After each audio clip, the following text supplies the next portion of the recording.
Okay mga toy, so nagbabalik na naman tayo kasi meron na naman dumating tool namin. So kailangan makabit natin to bago magising si Maggie. So mag-unboxing ulit tayo. Box, hindi naman to box unwrapping, ha? Okay, tara, let's go. Okay mga toy, simulan na natin to.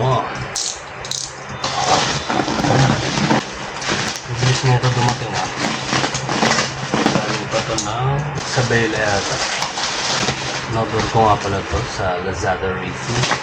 Shoutout Lazada Racing. Napakabilis talaga, 2 days lang nandito na ito.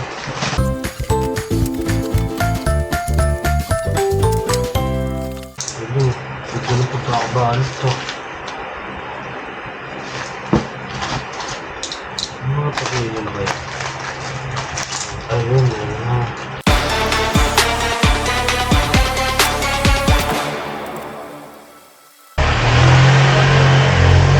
Nice ha? May ano po. Iba yung sukat ng loob sa labas. Para sakto siya pag sinuksak mo. Ano? Hindi lang sure kung manufactured siya dito sa China.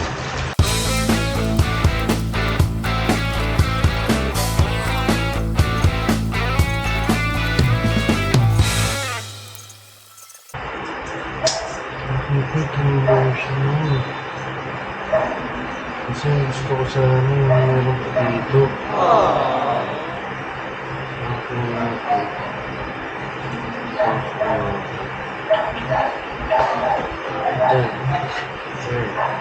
Ganda pa naman sana.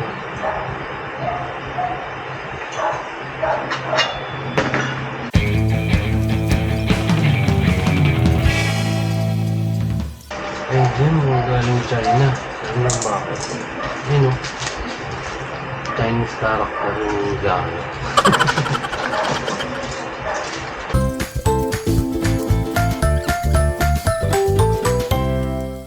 Ganda. Ganda. So, test fit na natin kung maganda ba talaga. Kung fit na fit. Yun yung labanan ko. Okay, let's go! Okay, so ito na nga guys. I-check natin kung fit siya. So, kalagay dun. Dito lang siya.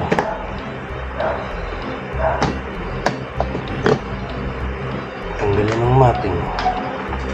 Ito, puro cross ba ang tawag dito? Philip ba ito? Hindi ko alam kung ano basta alam ko flat screw tsaka etong cross.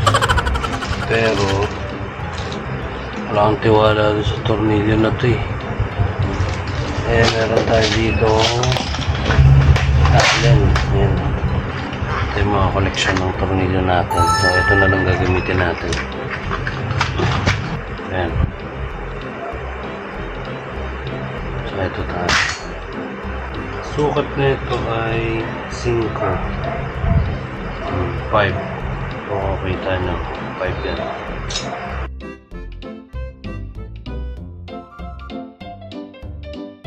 Dahil tamad tayo, bumili tayo ng Inco.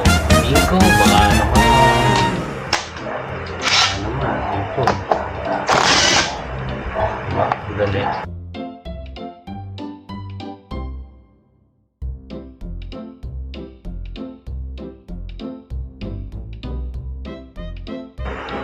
Siya pa kaya gusto. Tingnan natin yan.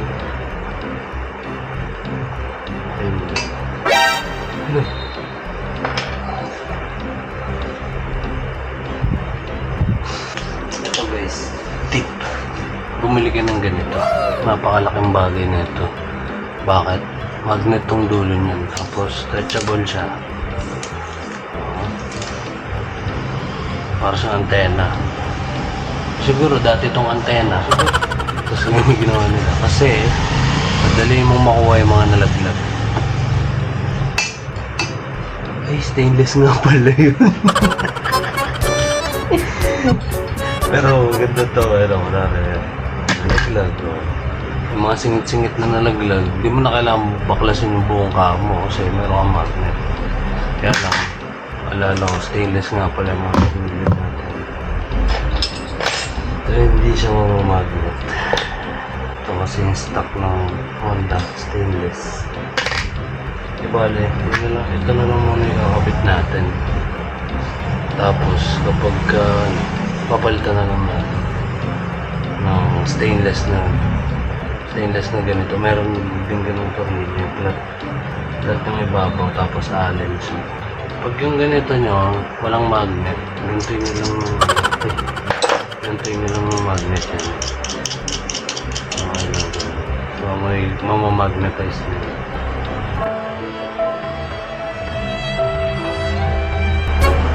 Joke lang. Ayan, part-time gagawin.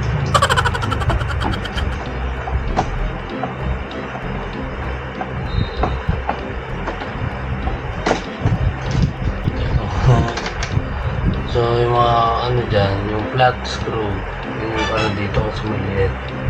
Pero ito ang hindi na natin talaga gagamitin. Mag-aalan na lang tayo kasi may mag-screw ang ganyang kaliit. Ito, itong tornilyo na ito. Sukat na ito sa allen key by 4.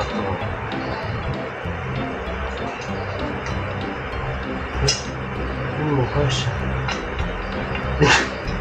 Kagus. Kagus ang talagang pala natin ang watch up. Galing mong mag-tutorial na ito. Kung gagamit kayo ng allen na ganito, malakihan nyo yung washer. Kasi malaki yung butas na ito. Sabi ko kita. Malaki yung butas niya. Eh, mga ganito, maliit lang yung ulo.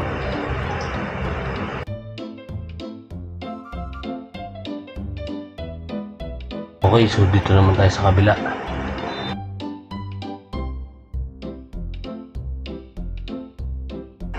Okay, so huwag mo nang sagipan kasi hindi natin makakabit yung gitna. Okay guys, so ito yung sabi ko naman, hindi niya may kakabit kapag sinigipan niya ito. Siyempre kung masigip niya, hindi naman magagawin. Ito. Pasok na dyan.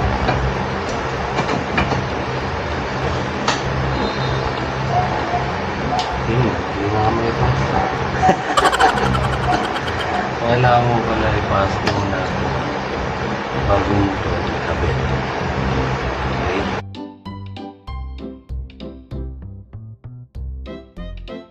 So yan. Ngayon, lagyan nyo na ito ng tornilyo para mamaya hindi mo siya mag-iwan. Ngayon, may kasama pa yan na ito. Tsaka ito. So malamang ito para ito dito sa ilalim ng headlight. Eh wala tong ganitong tornilyo. So kaya meron siya kasama para maipit siya dito. Ito yan. Oh, saktong-sakto nga eh. Kaya apat to kasi dito muna yung sa ilalim. Bakit?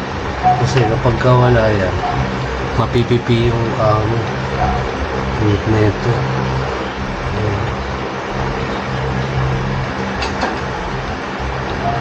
Kasi walang manual eh. Hinihirap sa atin.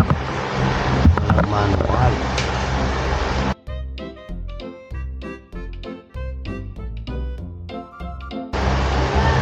Ito. Dito yan. Ayan. Pero hindi pa natin kakabit kasi hindi pa yun masikip. Nalagyan ko na ano to, bola yan. bola ng scooter. Lalagyan ko lang siya ng spacer dito. So may ganyan siya. Kasi kapag di natin nilagyan ng spacer, gawa ko dito. Siyempre pag sinigipan mo yan, dudurugin na ito. So kailangan talaga natin ng spacer. Okay.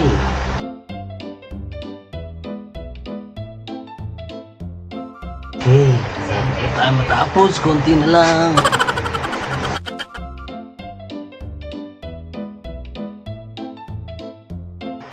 Siyempre, huwag niyong kakalimutan ito. Hala. Diba? Sa kabila.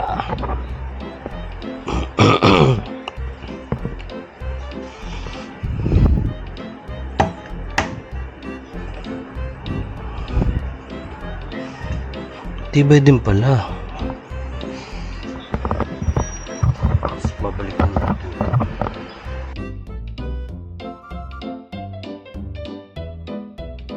So, ikot tayo para makita nyo.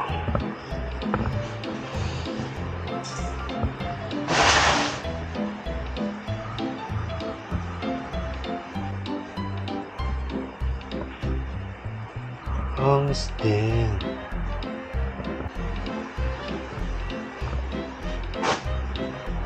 Okay mga toy, so tatapusin na natin yung vlog natin dito Okay na, si Adi. Pangalan nga pala niya ay Adi. Kasi Adi B160. Paano? Hanggang dito na lang. Hanggang sa susunod mga toy. Bye-bye!